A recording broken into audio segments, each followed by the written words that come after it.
Hola amigos de Blindados, bienvenidos a un nuevo programa. Continuamos con la cobertura del Latin CAX 2018 realizado por nuestro equipo desde Lima. Y bueno, lo prometido es deuda. Revisaremos las más importantes ponencias de manera íntegra.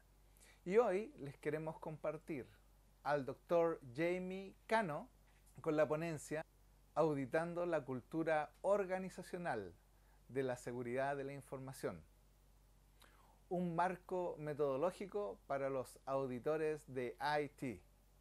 Con ustedes, el doctor Jamie Cano en la primera de sus dos ponencias. Que lo disfruten. Especialista en Derecho Disciplinario por la Universidad Externado de Colombia. Tiene un PhD en Administración de Negocios por Newport University en US.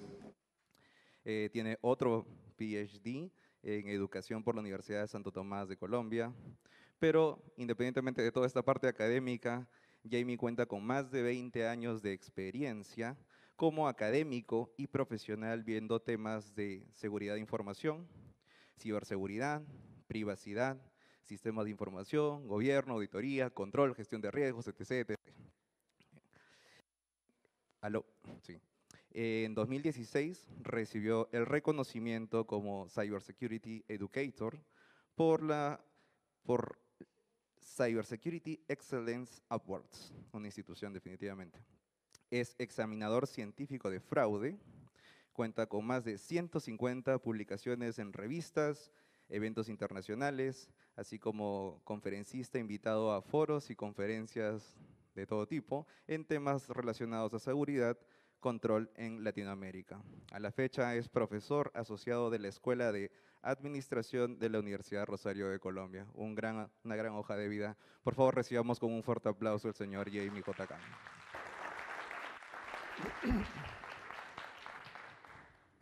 Buenas tardes para todos. ¿Cómo les va? Bueno, creo que hasta el momento han venido recibiendo toneladas de información, temas particulares, sobre todo como en la línea tecnológica. RPAs, robotics, un montón de cosas. Tomé nota y por aquí voy a sacar unas notas de lo que he venido tomando de las palabras como claves que se han repetido. Entonces, decía por ahí que hay que tener decisiones basadas en datos, el tema de unas nuevas competencias, el tema de los robots, pero al final todo termina en una sola cosa: la gente. ¿O no? Eso es lo que hace al final la diferencia. Bien dice el aforismo, no hay nada más hard que lo soft. ¿O no? ¡Qué cosa tan dura! Y ese fue el reto al que yo me enfrenté cuando yo fui el Chief Information Security Officer de una de las empresas más grandes de mi país. El reto nada más y nada menos que la cultura organizacional de seguridad de la información. Entonces, cuando yo escucho el tema de robotics y tal, y las cosas, yo digo, chévere, eso está bien. Pero al final, el tema, la diferencia la hace la gente. Y yo siempre empezaba cuando llegaban los consultores y les preguntaba, bueno, ¿y cómo hacemos para transformar la cultura? Entonces los consultores me decían, no, pues Jamie, hacemos unos talleres. No, yo no le pregunté el cómo. ¿Cuál es el fundamento de la transformación? Y como no tenía respuestas, me tocó empezar a entender un poquito más el tema. Y por eso terminé haciendo un doctorado en educación. Me tocó irme a ciencias sociales, a entender qué era lo que pasaba con el tema de la cultura.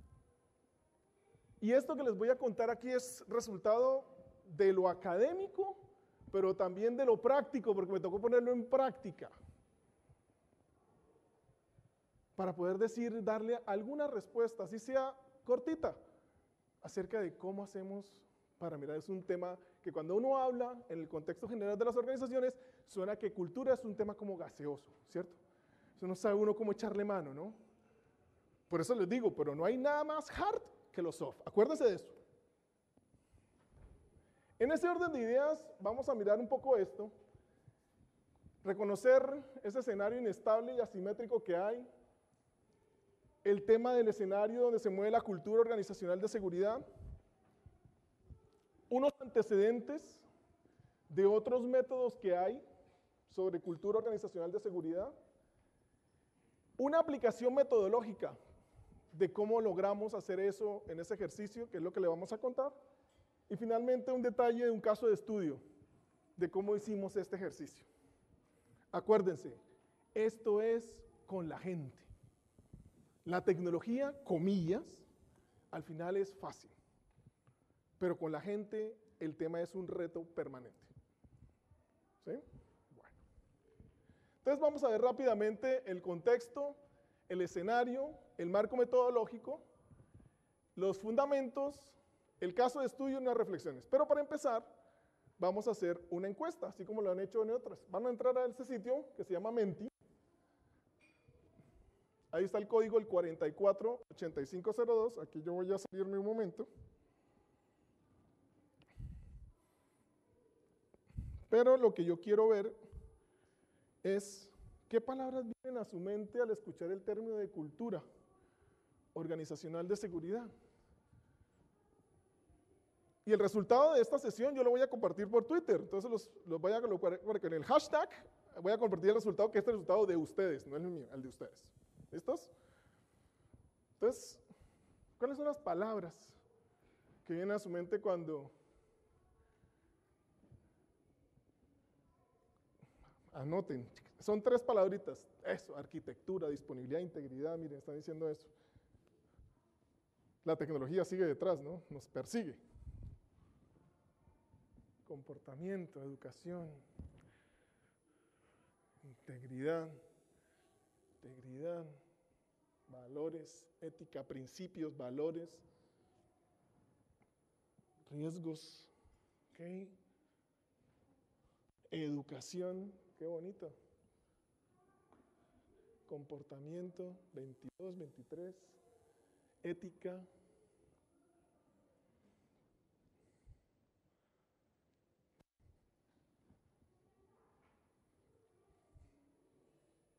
Ética, comportamientos, muy bien. Principios, ética.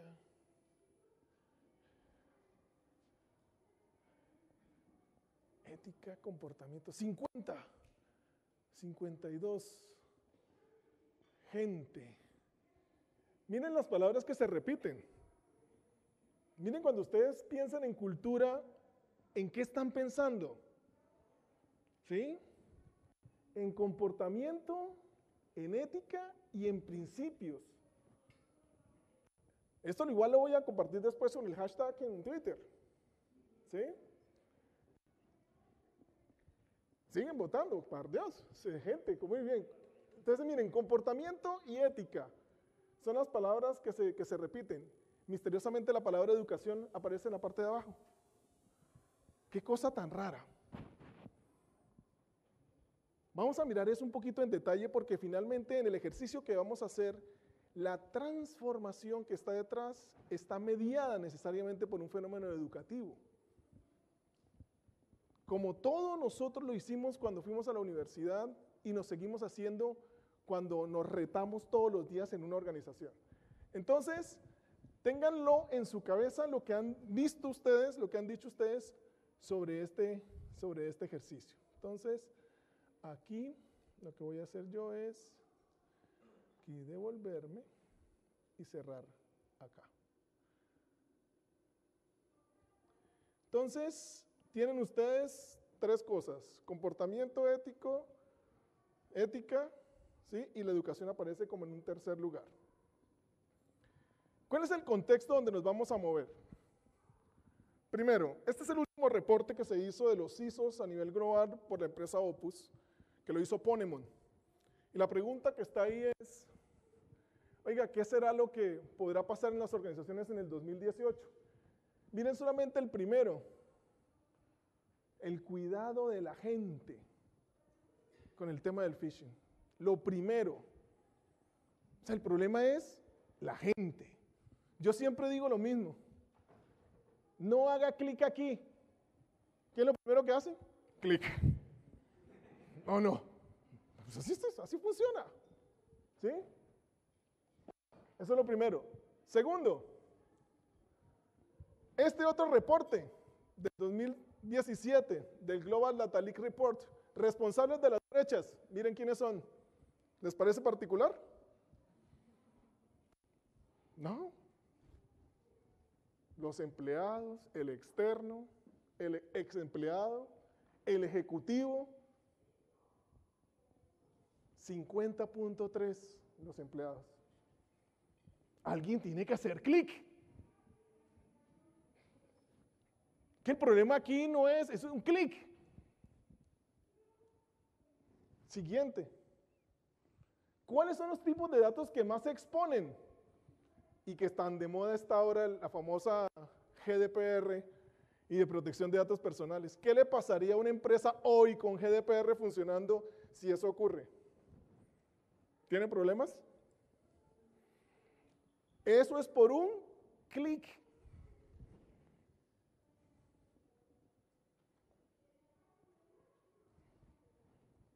Y ahora están de moda también los secretos industriales, que también están sacándolos poco a poco.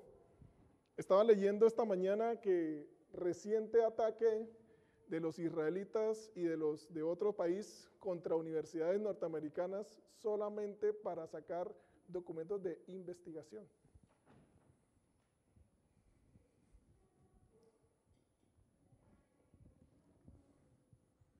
Otro reporte, este es bien interesante, de Ponemon. ¿Cuáles son las causas de las brechas de datos? Miren el primero. ¿Les suena? Pues claro. No estamos hablando de RPAs ni de máquinas.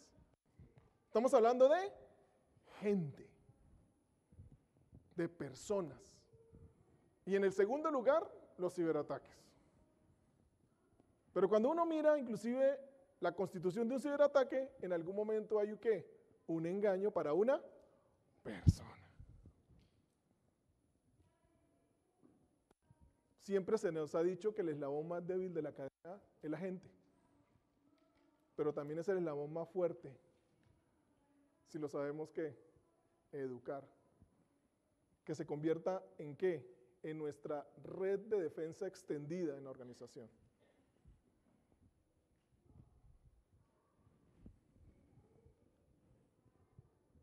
Y este es siempre el reto, la famosa ¿qué? Amenaza interna. Ese es el reto. Comportamientos del codicioso, el introvertido, el tolerante a comportamientos no éticos. No te preocupes, eso lo solucionamos. El que minimiza sus fallas, el egocéntrico, el que va de la responsabilidad por los actos cometidos y la insatisfacción laboral. Y eso siempre es un riesgo ¿qué? Latente. Ahí está. Soy el que trasnocha, soy el que me quedo hasta tarde, soy el que salgo del centro de cómputo tarde y a mí nadie me mira. Van a haber un día. ¿Les suena? Todas estas cosas son las que están alrededor del tema que vamos a tratar hoy. Esto nos lleva al escenario empresarial. Esto es lo que está pasando hoy. Estamos en una sociedad de la información y el conocimiento, donde en el contexto organizacional están articulados dos cosas: los comportamientos y los activos. Y esos comportamientos son los que generan las brechas de seguridad de la información y generan estas implicaciones que tenemos acá: pérdidas económicas, sanciones legales y pérdida de reputación. Solamente una encuesta, rapidísima, no va a salir de Latinoamérica. Impactos económicos por malos comportamientos de las personas en sus organizaciones. ¿Han tenido?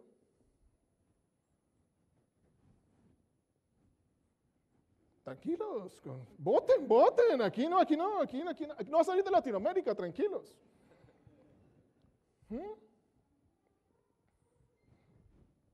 El problema al final es un comportamiento, es una cultura que hay conectada en lo que hacen ustedes en la organización.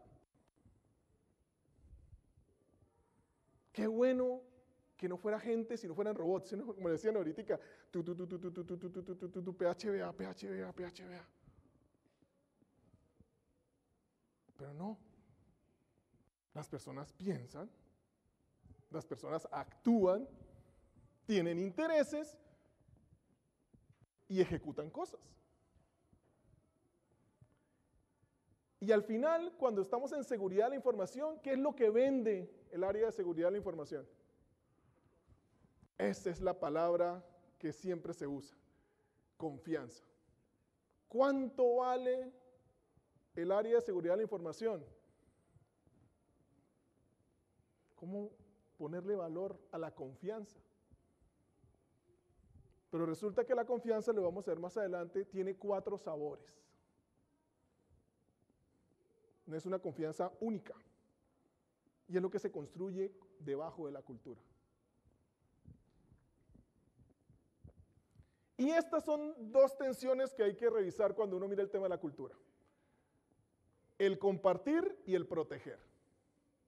Cuando uno comparte, o sea, el compartir es bajo y el proteger es bajo, la información que está ahí es información ¿qué? Pública. Ya está claro, no hay tensión. ¿Qué es lo que hay que asegurar con la información pública? Escasamente su integridad. Cuando el proteger es bajo y el compartir es alto, tenemos un tema de rendición ¿de qué? De cuentas. Que salen a dar la cara, a rendir cuentas, y la integridad es muy importante. Cuando el proteger es muy alto y el compartir es muy bajo, esa información también la conocemos. Es la información que famosa es reservada. Y esa tiene una manera particular de protegerse, porque está clasificada como tal. Pero cuando al mismo tiempo tenemos que compartir y proteger, tenemos datos que regulados. Y ese dato regulado, les doy un caso, que son la protección de datos personales.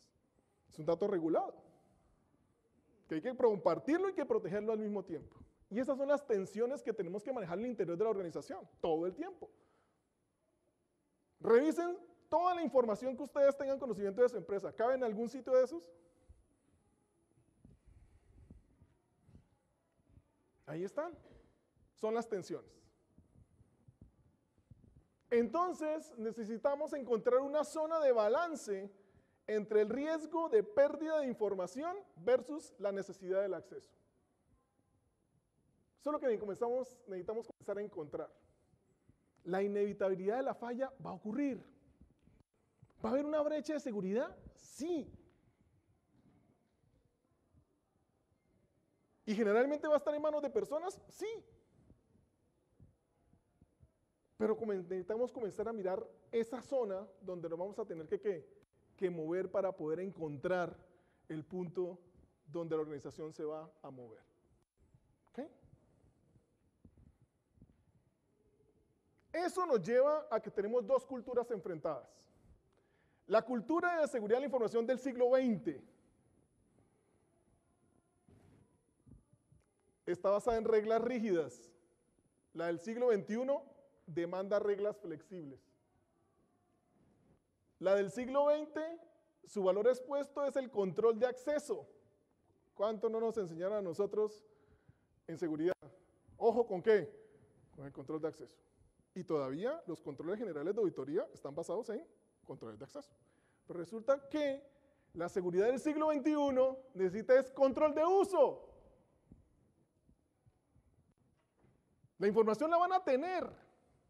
El problema es qué hacen con ella. ¿Qué hacen con ella? Siguiente. En la cultura del siglo XX, el tema era proteger. El tema en el siglo XXI es compartir. O si no, pregúntenle a sus hijos.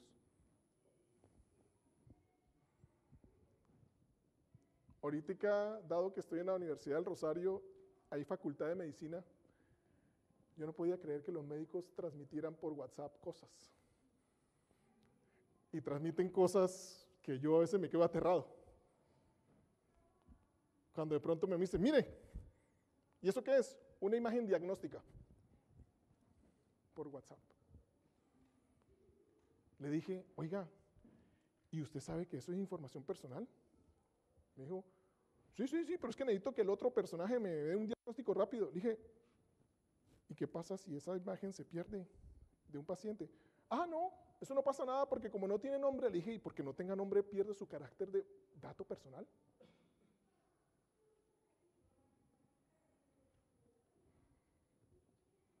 Ahí como que...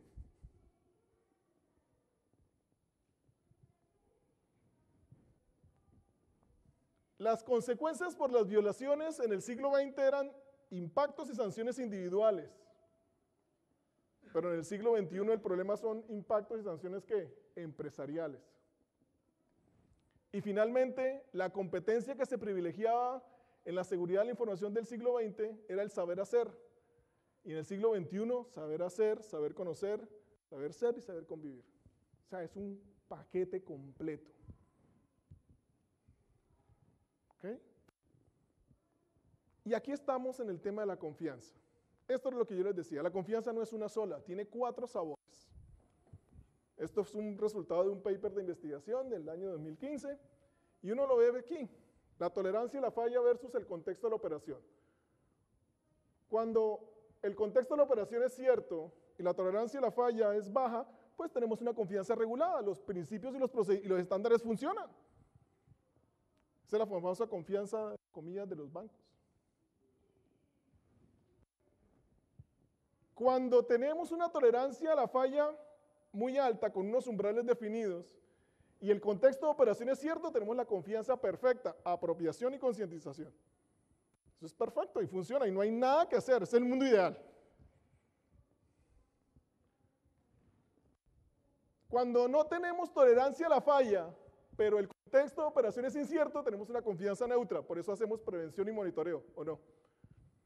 Y eso es lo que finalmente se hace en seguridad todo el tiempo, prevención y monitoreo, y ese es el discurso que nos han vendido todo el tiempo. Pero cuando necesitamos una tolerancia a la falla alta y un contexto de coordinación incierto, necesitamos desarrollar esto que está acá, que se llama confianza imperfecta. Y ese es el reto. ¿Qué quiere decir la confianza imperfecta? Tú te vas a equivocar, yo me voy a equivocar. Definamos el umbral donde nos vamos a poner de acuerdo para que cuando las cosas fallen sabemos qué hacer tanto tú como yo. El reto realmente es hacer o desarrollar confianza imperfecta. Para ello, vamos a revisar algunos marcos metodológicos que hay a la fecha sobre el tema de cultura organizacional de seguridad, cultura de seguridad. El primero, Carl Roer, tiene un libro que se llama Build a Security Culture y desarrolló todo un marco metodológico que inicia con unas métricas de dónde están ustedes para hacer una evaluación, involucrar a las personas clave de la organización, establecer unos tópicos particulares y desarrollar un plan de ejecución. Y es una de las técnicas que se usa. Esa es una metodología. Otra, la del profesor Lance Hayden, que tiene un marco que dice total control apretado, pérdida de control, foco en lo interno o foco en lo externo. Y dependiendo de cada uno, usted dice aquí, usted tendrá una cultura de compliance, ustedes miren a ver dónde se encuentran. Si tienen un alto control y está focalizado en lo externo, tienen una cultura de ¿qué? De compliance. O tiene una cultura de procesos, que es lo que he escuchado en varias charlas, la cultura del proceso.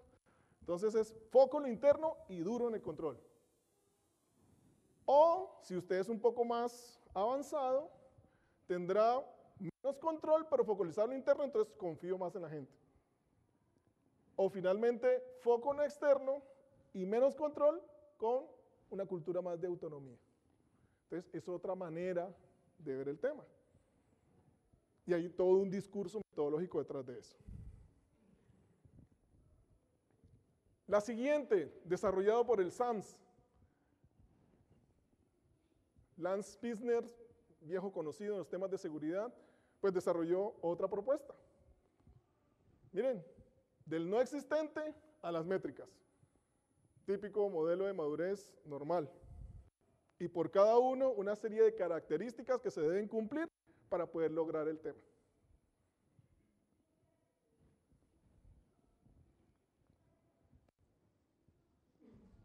Después de revisar todos estos, sus máses y sus menos, yo dije, ¿por qué no hacemos algo distinto?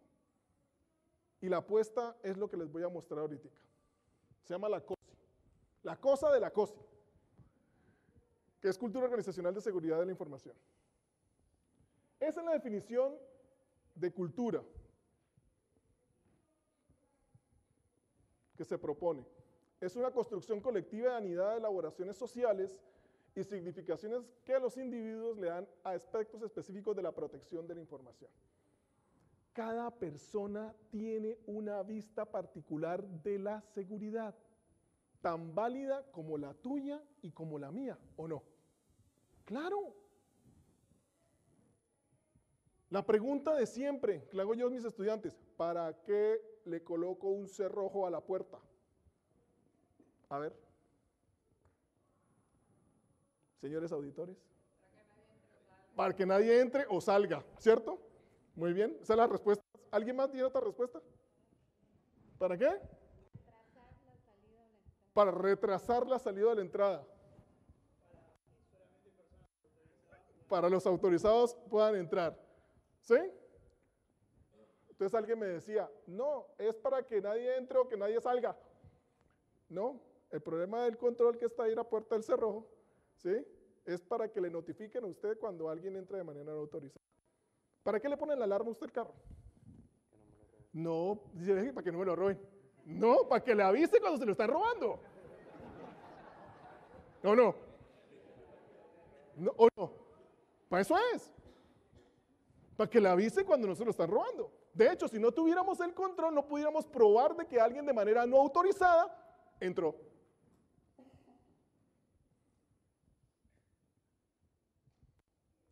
Para eso ponemos los controles. Y por eso esta definición es la base sobre la cual se funda este modelo. Y tiene 3 elementos fundamentales. Después de hacer mucha revisión de literatura, y esto está tomado de una tesis doctoral del año 2012, este señor hizo un trabajo impresionante, el señor Al-Natir. Hizo un caso para un país, Arabia Saudita. Y después de hacer ese caso en la tesis doctoral dijo, la cultura de seguridad de la información la definen 3 cosas. La apropiación, la concientización y el cumplimiento. La definen. Y hay otras cosas que la afectan. Si yo les pregunto a ustedes y les hago una encuesta, ¿en cuál de esas 3 trabajan más? ¿En apropiación, en concientización o en cumplimiento? Levanten la mano los que dicen cumplimiento. Claro, es un montón, la mayoría. Y si les digo concientización, ya bajan las manos. Y si digo apropiación, nada. Entonces, ¿cómo quieren desarrollar la cultura?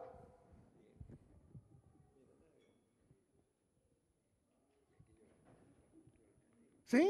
Entonces el tema es que trabajamos mucho en 2 y en 3 y resulta que 1 es la razón de ser de la cultura.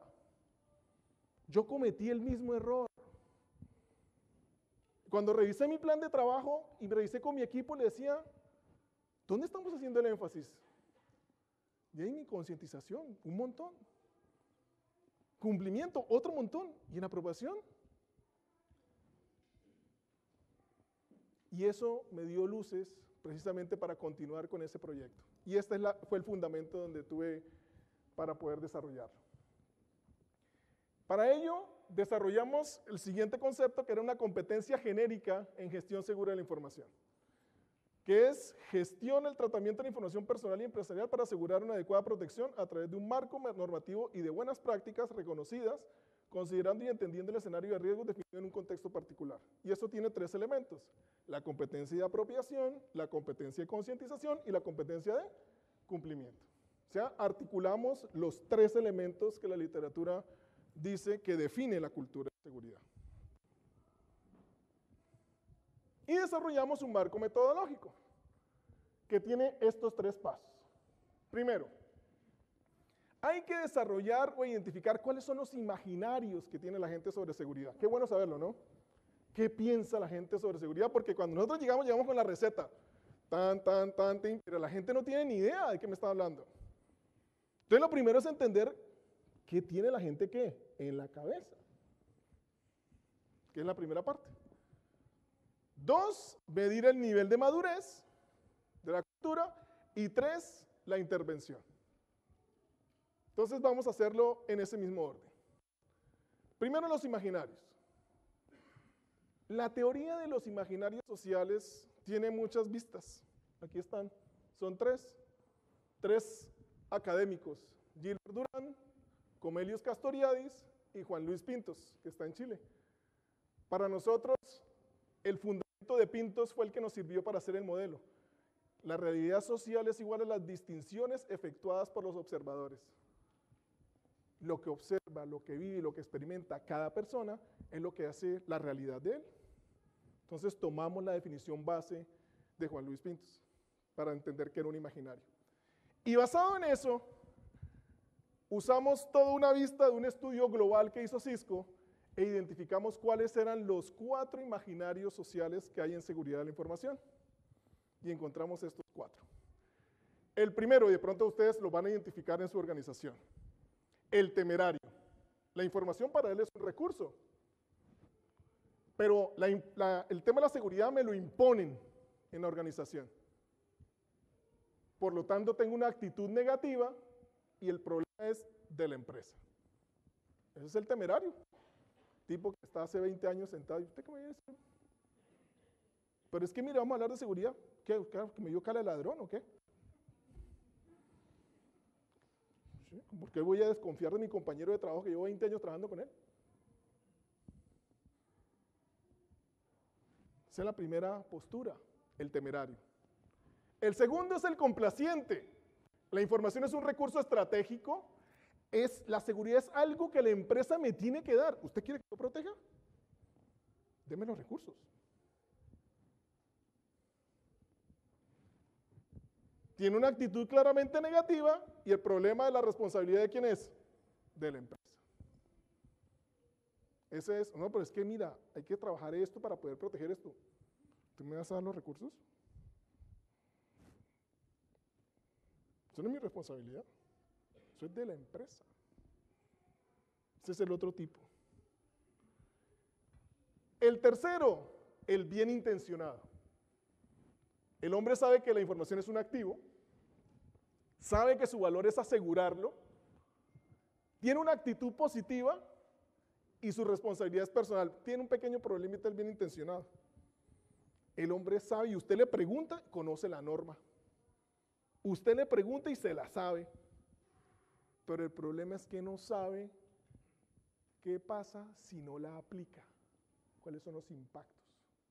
Eso no lo sabe. Ese es el problema del bien intencionado. El hombre, usted le pregunta, oye, ¿usted conocía la norma acerca de la protección de esta información? Sí. ¿Fuiste al entrenamiento? Sí. Ah, porque yo no sabía eso, qué podía pasar si yo no lo hacía. Me pasaron varios casos de eso. Solamente para contarles, un personaje estaba trabajando una noche en un documento que se iba a convertir en una patente. Se le hizo fácil subirlo a Google Docs porque no tenía espacio donde llevárselo.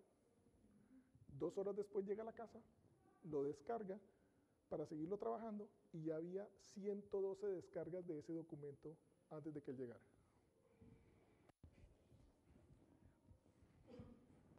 Lo llamamos al otro día después de ver todo ese semejante rollo.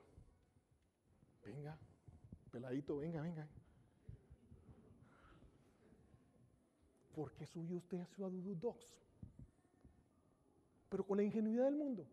Pues no tenía espacio y lo subí.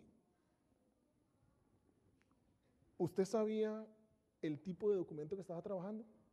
Sí, estoy trabajando en una patente. ¿Usted sabe lo importante que es para la compañía la patente?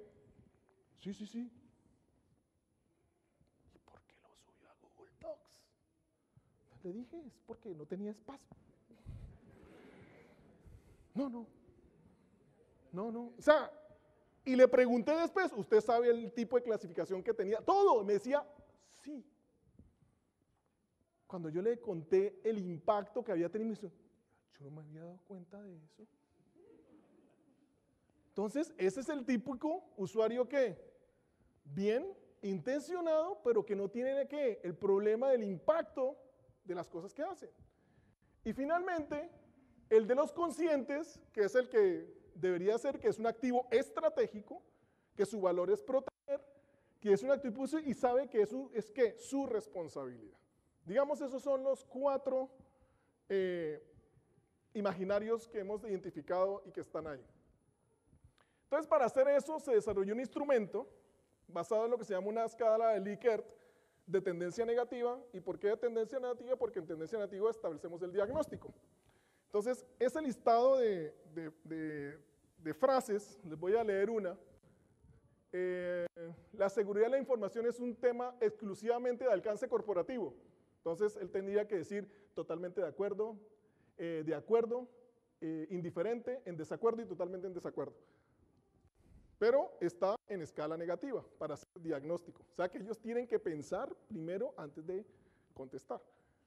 Ese listado de palabras se hizo basado en la práctica que tenía la organización de más de 5 años. De ahí sale un detalle que ahorita lo vamos a ver y cómo se hace el análisis. Aquí estoy hablando sobre los pasos metodológicos. Una vez tenemos eso, calculamos la madurez. Entonces, aquí está una cosa clave del enfoque de madurez.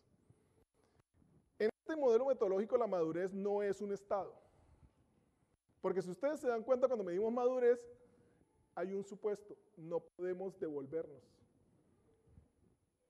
Pero resulta que en cultura lo más fácil es que devolvernos, porque es un proceso de esfuerzo que permanente. Acuérdense, por teoría en física, el sistema tiende hacia el área de ¿qué? De menos ¿qué?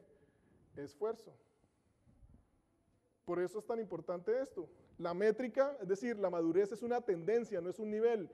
Puede oscilar, puede irse hacia adelante y puede ir ¿qué? Hacia atrás. Por eso es una tendencia. ¿Ok?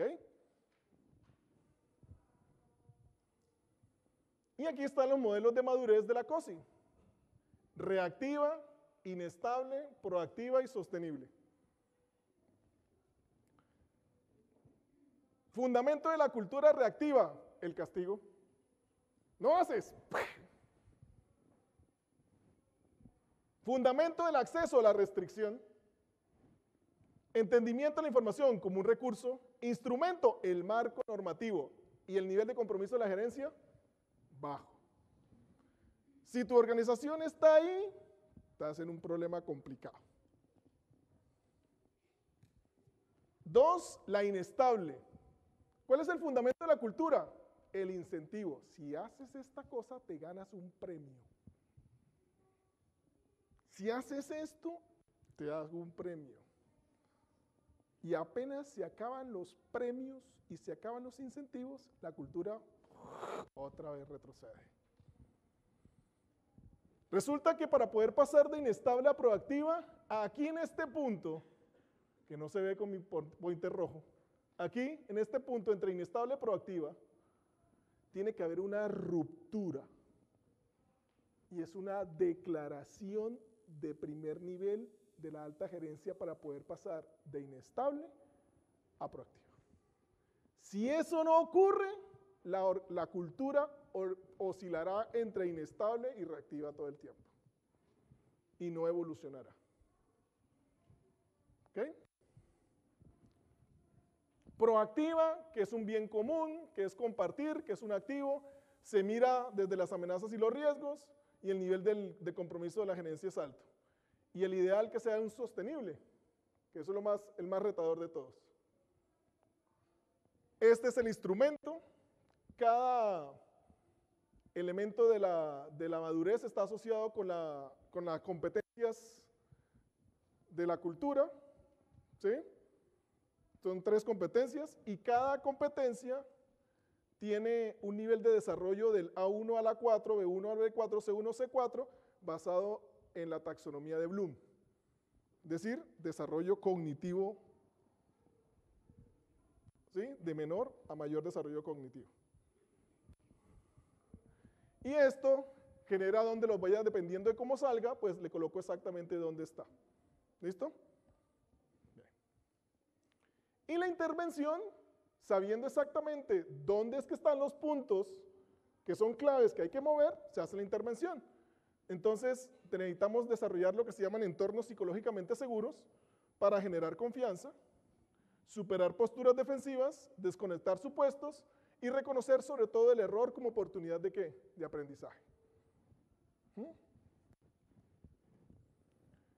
Y finalmente la intervención se hace basado en esto, que es una acción pedagógica, una propuesta curricular, que son las problemáticas identificadas, y una estrategia didáctica basada en casos.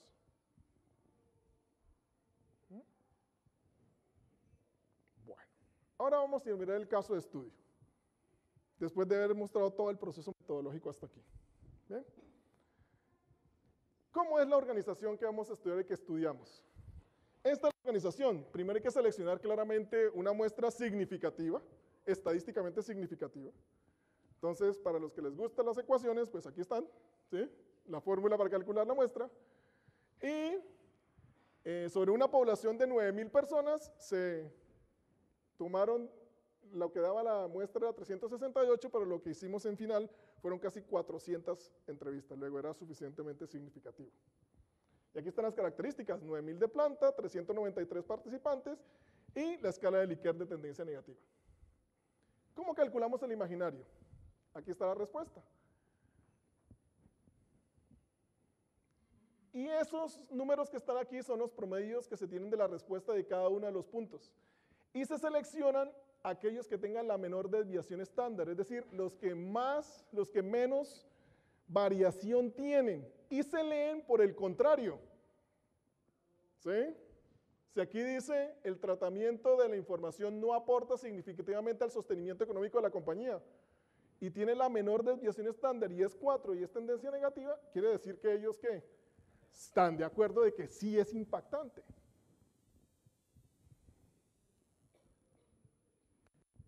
¿Qué nos dio? Que la seguridad de la información no es un asunto exclusivo de un área, el tratamiento de la información es un tema en el cual las personas también son responsables, es un adecuado tratamiento que aporta al sostenimiento, hace parte de las actividades diarias de las personas y los comportamientos frente al tratamiento afectan sus áreas de trabajo y compañía general. Son bien intencionados. ¿Qué tienen de problema los bien intencionados? Que conocen el impacto. Entonces eso es así,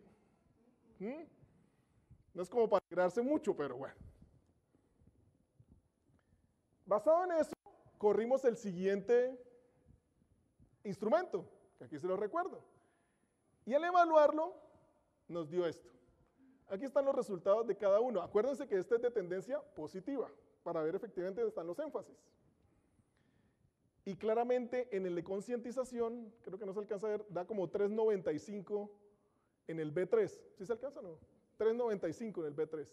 Si está en 3.95, usted dice, están todos en 4, Jamie, y ese 3.95, lo lamento, es una cultura ¿qué? Inestable. Es inestable. ¿Basada en qué? En incentivos, ¿basada en qué? En que echan hacia adelante y echan hacia atrás, se quitan los incentivos y otra vez la cultura recae. Ahí está el tema. Entonces, entienden que la información es un recurso valioso. Además, su cultura está basada en los controles de TI, no en las amenazas y los riesgos. Si ustedes les preguntan a esas personas en las culturas que son inestables, son listas de controles. ¿Cumples o no el control? Pregúntale qué significa el control. ¿Por qué está el control? Porque hay que cumplirlo.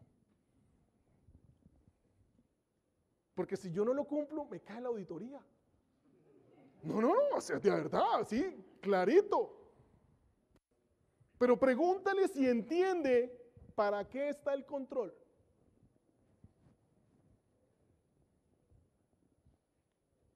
Ese es el punto de la cultura que inestable. ¿Okay? ¿Cómo se hace la intervención?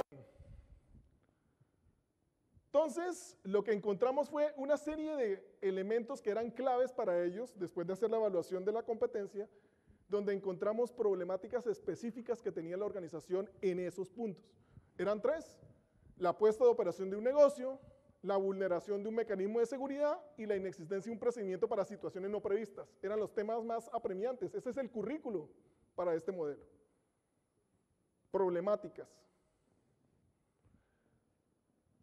¿Cuál fue la didáctica? Este fue el caso de estudio. Hay un archivo con contraseña cuya información es requerida para tomar una decisión clave que afectará las condiciones de mercado de una empresa. Y la contraseña se encuentra extraviada. ¿Qué hacemos? A ver, señores.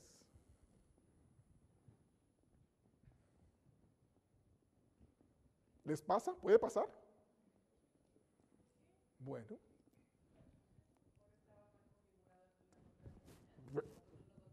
Puede pasar cualquier cosa. ¿Qué hacen ustedes? ¿Cuáles serían las acciones a tomar frente a una situación como esa? Ideas. ¿Cómo? ¿Se cambia qué? ¿La contraseña? Entonces, ¿cómo?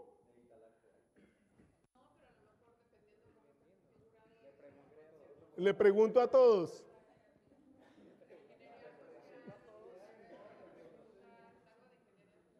Muy bien. Entonces, la metodología, ¿qué dice?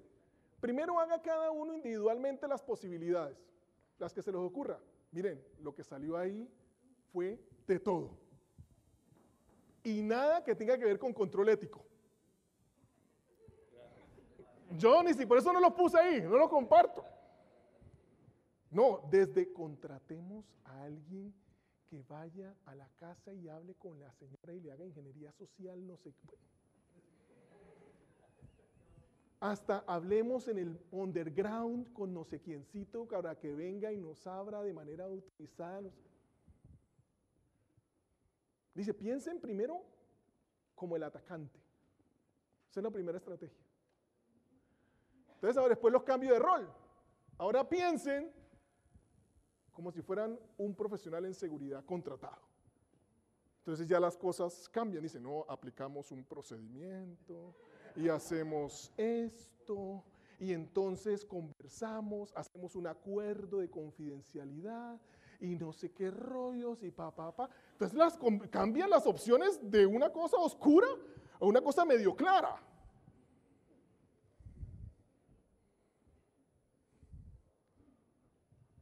Entonces, dice uno, bueno, y el tercer paso es que de manera colectiva construyan la solución. Entonces, eso es un proceso que se hace precisamente en la organización. Y esa es la acción pedagógica, lo que acabo de decir, piensen 3 veces. Si fuera un atacante, ¿qué acciones haría para recuperar o quebrar la contraseña? O sea, eso se hace a nivel individual. Si fuera un analista, ¿qué haría? Eso es una acción, es un marco pedagógico que incorporamos en este ejercicio que se llama la armonía de los contrarios. Y finalmente la construcción colectiva. Miren lo que pasó con la construcción colectiva, que eso es lo que se puede mostrar, los otros no. Miren, solicitar autorización de autoridad administrativa competente. Consultar a colegas con situaciones similares. Contactar de forma inmediata a un consultor especializado. Habilitar el contacto con un hacker, teniendo en cuenta el incierto ético de sus acciones. Van a tomar un riesgo. Que necesita tomar una decisión estratégica de la compañía y usted respirando en la nuca del gerente. Necesitamos ya. ¿Cómo? ¿Para cuándo? y restaurar la versión anterior más actualizada del archivo. Pero eso fue una construcción colectiva.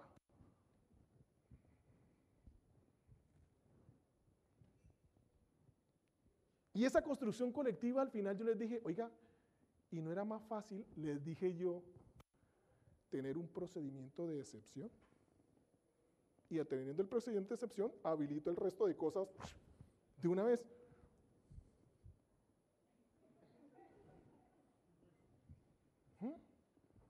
Pero eso lo que lleva es que las personas que no solo se concienticen y no solo que entiendan la norma, sino que ¿qué? Se apropien de ¿qué? De la distinción. Porque es un problema real, no es un problema ficticio. Porque lo tienen que ¿qué? Que resolver.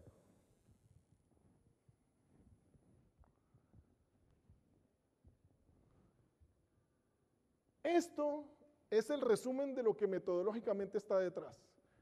Tenemos que pasar de una educación desde lo conocido y estable, que lo que busca es transmitir, conservar y mantener, a una educación desde lo desconocido e inestable, que lo que busca es compartir, impulsar y renovar. Tenemos que pasar de una visión mecanicista de la educación a una visión sistémica. Yo les pregunto, cuando hablamos de competencias, pues estamos repitiendo el PHBA. Pero cuando hablamos de casos y de experiencias concretas en la organización, estamos hablando de la realidad ¿qué? Organizacional.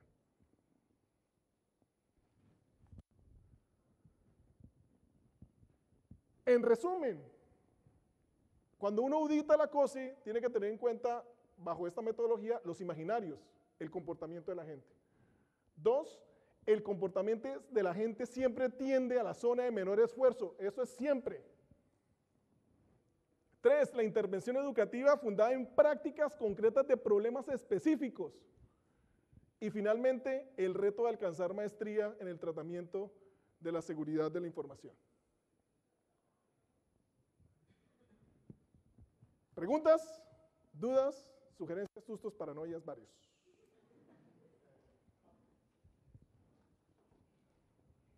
¿O todo está lo suficientemente confuso? Por favor, primero un fuerte aplauso para Jamie. Muchas gracias. Por una gran exposición, una gran presentación.